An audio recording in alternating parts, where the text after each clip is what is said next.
Yeah. Who was your I feel like you told me before. Who was your favorite hitter to either coach or to watch? Or Yeah, we talked about this earlier. I mean, I think by far Barry's probably the best hitter and all player in the game. Mm-hmm. I think it was even before, you even talked about the steroid years or whatever. Yeah. I mean, he won probably 2 or 3, MVPs even before the 98 season. what made you like him so much? He was, to me, it was funny because like anytime like Barry came up to bat, I mean, it's like everything stopped. Yeah.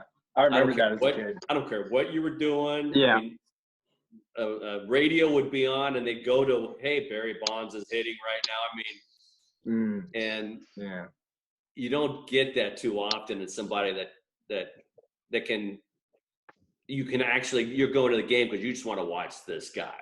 Yeah. And this guy's special and what makes him special. And, we talked about his vision earlier in the last session. And he had unbelievable pitch recognition. And he studied the pitchers. He used to watch film on these guys, and he knew what their best pitch was, and he'd try to eliminate that pitch from the guy's repertoire. And he'd make him, come at him with his second best pitch or his third best pitch, but he would never let him beat him on that guy's best pitch. Mm-hmm. He'd be all over it. Yeah. And he didn't chase out of the zone, and he was able to, he was the most feared hitter in the game. And I think, what would they say, it was 2001 where he walked 232 times. Mm-hmm. Yeah.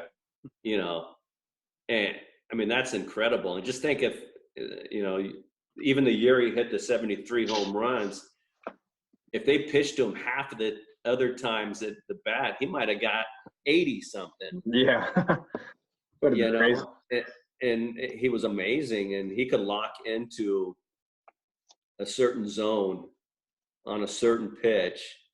And if you threw it in that area, he was going to demolish it. But if it was a couple inches off the plate, he would check off. Yeah. And I know I think Devin that story too, the Jim Quick story before. But what it was is, Barry's hitting, catcher's there, Jim Quick is umpiring. It's guy throws it 2 inches off the plate. Catcher, pulls it in. He said, hey, we got to have that pitch. And Jim Quick just said to the catcher, goes, hey, Barry doesn't swing at it. It's not a strike.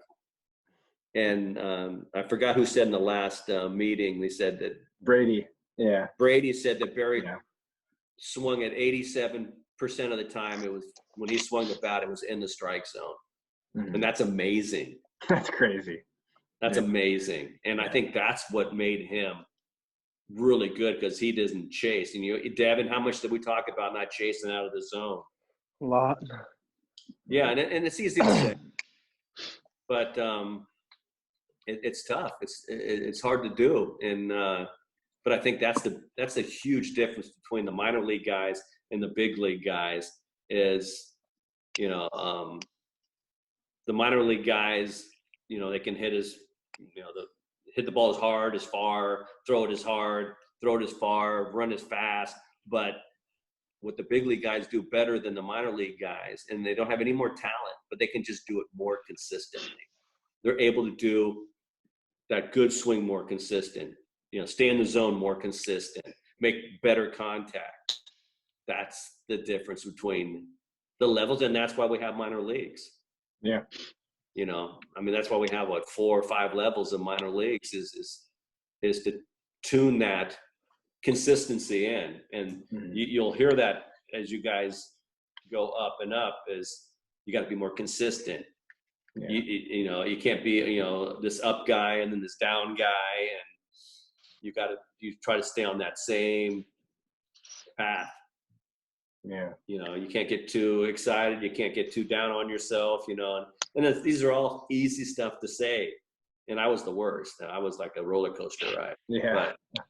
But I put so much pressure on myself. Mm-hmm. And that's what I was thinking about last night, watching the NFL draft. Right. Oh, Because yeah. in like football and basketball, like you just go straight into the big leagues, which is weird. And I was wondering why it's different with baseball. Yeah. Yeah, I mean, you see these guys coming out, from Alabama. I mean, that's a NFL team. I mean, they could probably Yeah. take that Alabama team and play in the NFL with that team, and not get too embarrassed. Yeah. But I think with baseball, there's a big gap, and I think it's a tougher sport. I think mentally and technically to play. Mhm. I always say the hardest thing to do is hit a baseball. But it's a game of failure. You're going to fail a lot, and a lot of guys can't deal with that. And if you fail that much in football game, you're going to be on the bench. I mean, that's just the way it Yeah. is. Yeah. But you can fail in baseball and still be very productive. Mhm. And I know it sounds like crazy, but the old 3 out of 10, and I'm still a Hall of Famer, right? Mhm.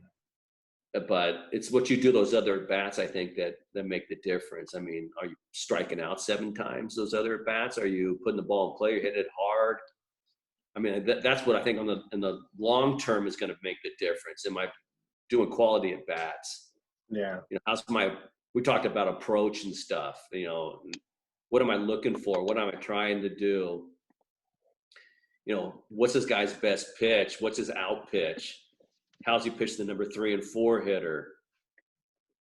How's he pitch when guys on base? I mean, Jackson, when you got a guy on second base or in scoring position, Mhm. it changes a little bit, right? Yeah. Yeah. You do. I did a lot better with guys on base than no guys on base, so it's kind of weird. But you just have to lock in a little bit extra. I think you're bearing down. You Yeah. say, hey man, I got a guy in scoring, but I got to make quality Yeah. pitches. Yeah. You don't want to give up runs. You want to win the game, so you just naturally lock in a little more, I think. Yeah, and when you're facing a number 3 and number 4 hitter, kind of the same thing, right? Yeah.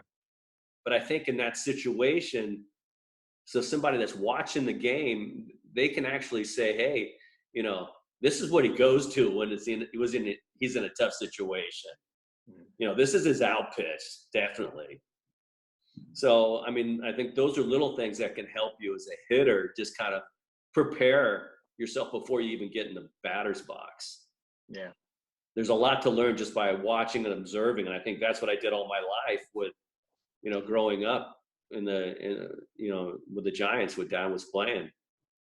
I observed. I was, wasn't afraid to ask questions. I mean, we got Barry Bonds going around minor league teams now, and even sitting there with the big league teams. And Mays sits in the clubhouse every day during the season at home games. And some guys come up to these guys and ask them questions. Some guys are intimidated. Mhm. But I think if you want to learn, and you have someone like that close to you, you have to take advantage of it and ask questions. Yeah. Definitely.